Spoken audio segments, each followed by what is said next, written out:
कि 156 को 156 को अभाज्य करने that means the prime factorisation of 156 is written in the form of हमको 156 को प्राइम फैक्टराइजेशन के फॉर्मेट में लिखना है। इट्स वेरी इजी है ना। आप इसको प्राइम फैक्टराइज करोगे जैसे 156 से प्राइम फैक्टराइजेशन प्राइम नंबर से करोगे 2 7 is 15 2 7 is 14 carry 1 2 8 is 16 similarly 2 3 is 6 carry 1 2 9 is फिर 18 सिमिलरली इसको कर सकते हो 3 1 3 3 3 9 दैट मींस सिर्फ प्राइम नंबर्स है।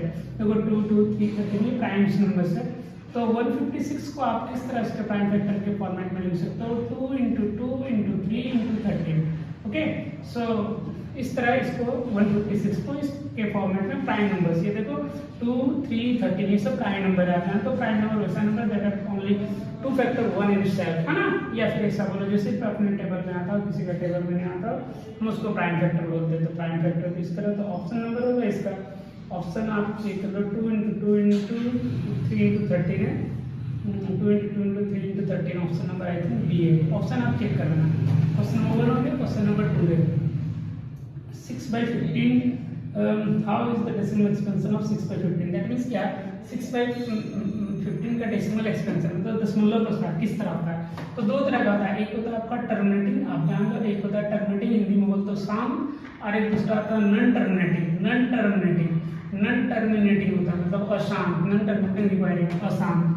टर्मिनेटिंग में क्या हुआ कि फॉर एग्जांपल आप देख रहे हो जैसे कि अगर 1/4 को डिवाइड करेंगे तो 4 से डिवाइड करेंगे 0.42 जा 8 कैरी 2 4 पर 0.25 तो देखो डेसिमल आया लेकिन डेसिमल के बाद ये रुक जा रहा है टर्मिनेट हो रहा है। टर्मिनेट का मतलब रुक जा रहा है आगे उस प्रोसीड कंटिन्यू नहीं हो रहा है। बट आप अगर जैसे नॉन टर्मिनेटिंग रिक्वायरिंग यानी आसान का क्या आप बोलोगे।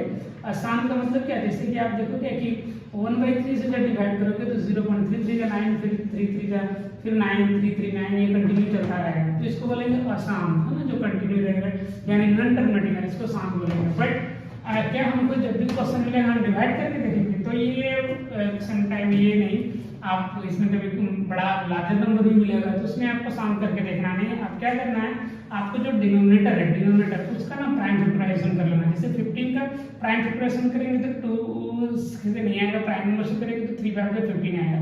तो इसके प्राइम फैक्टराइजेशन में क्या है कौन कौन प्राइम फैक्टर है 3 और 15।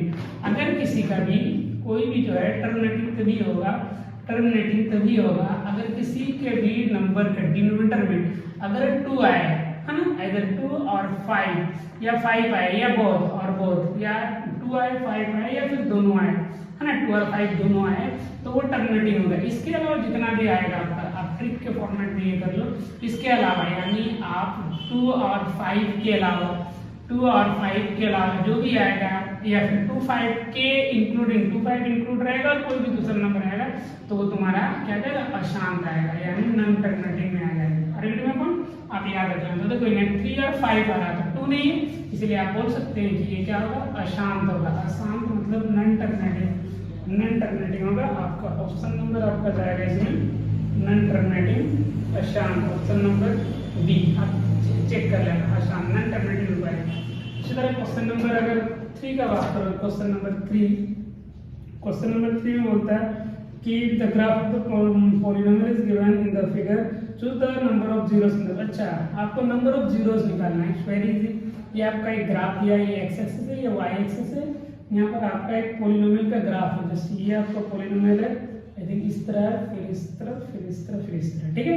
तो आपको बोलता है नंबर ऑफ जीरोस निकालना। तो नंबर ऑफ जीरोस का मतलब क्या देखो ये y px का ग्राफ है मींस क्या है कि x का ये फंक्शन है तो y जो कहाँ पर 0 होगा क्योंकि नंबर ऑफ जीरोस मांग रहा है एक तो 0 होगा। तो ऑब्वियसली हम लोग जानते हैं कि जो है y जो है x एक्सिस पे y कोऑर्डिनेट 0 होता है। तो y x एक्सिस पे कहाँ कितना बार उसको कौन सा पॉइंट है तो एक ये वाला पॉइंट है जो x एक्सिस पे ऑन द एक्सिस ये भी एक पॉइंट है एक ये पॉइंट है एक ये पॉइंट है। तो total I think 1 2 now 3 and 4 तो ये 4 जगह जो है वो एक्स एक्सिस को टच कर रहा है या 4 पॉइंट ऐसा है जो एक्स एक्सिस पर लाई कर रहा है इसलिए हम इसको बोलेंगे नंबर ऑफ जीरोस कितना होगा 4 होगा। Option number I think B है। क्वेश्चन नंबर 4 के ऊपर आप आ जाइए। नेक्स्ट क्वेश्चन है जो क्वेश्चन नंबर 4 वो कुछ इस तरह है कि एक आपका choose the number of zeros the polynomial. एक पॉलिनोमियल दिया x² - 7x x² - 7x + 12 इसमें आपको कर रहा है कि शून्यों का योग that means the sum of zeros है ना सम ऑफ जीरोस निकालना वाला। तो देखिए डियर बार आप चीज चेक कर लेना, ये स्टैंडर्ड फॉर्म में ही है, yes x square plus b x plus c के फॉर्मेट में। देखो एक्स ये तुम्हारा स्टैंडर्ड फॉर्म में इज क्लियर आ रहा है तुम्हारा। तो इस केस में अगर नंबर ऑफ जीरोस बोलेगा तो डायरेक्टली हमको फॉर्मूला याद है, हमको एड सम ऑफ जीरोस यानी एडिशन ऑफ जीरोस, यानी हमको बताएगा इसमें हमको सम ऑफ जीरोस हमको मालूम है, सम ऑफ जीरोस या इसी को बोलता है एडिशन ऑफ जीरोस, या हिंदी में बोलते हैं शून्यकों का योग। क्या बोलते हैं? शून्यकों का योग। शून्यकों का योग जो होता है उसका फॉर्मूला सबको याद है, क्या होता है? Minus B by A. That means minus B क्या था? Coefficient of X. Coefficient of X कितना है? -7 है, और ये कितना तुम्हारा 1 है। यहाँ कुछ नहीं, एक्स स्क्वायर के कोफिशिएंट को ए बोला जाता है, एक्स के कोफिशिएंट को बी बोला जाता है, तो माइनस माइनस क्या रहेगा? प्लस यानी 7। तो एडिशन ऑफ जीरोस कितना रहेगा? 7। आप ऑप्शन चेक कर लो, option number b, option number b. इसी तरह क्वेश्चन नंबर बी हो गया, question number 4, question number 5।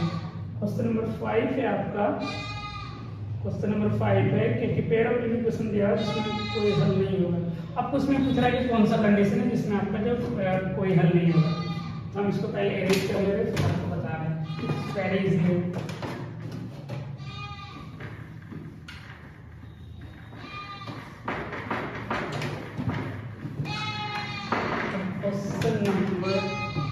Question number 5 है, क्वेश्चन नंबर 5 है आपका कि इसमें से आपको दो पेयर ऑफ इक्वेशन दिया है तो कोई हल नहीं होगा, इसमें से जो नो सॉल्यूशन होगा, नो सॉल्यूशन। तो हम लोग को मालूम है, रिकॉल कर लो पेयर ऑफ इक्वेशन में क्या कि अगर a1/a2 कोएफिशिएंट को जब कंपेयर कर रहे थे a1/a2 बराबर हो जाएगा b1/b2 बराबर हो जाएगा c1/c2, तो ये आपका होता था कॉन्साइड लाइन है ना, यानी आपको बोलते थे हिंदी में बोलते थे संगत, और इंग्लिश में कॉन्साइड लाइन।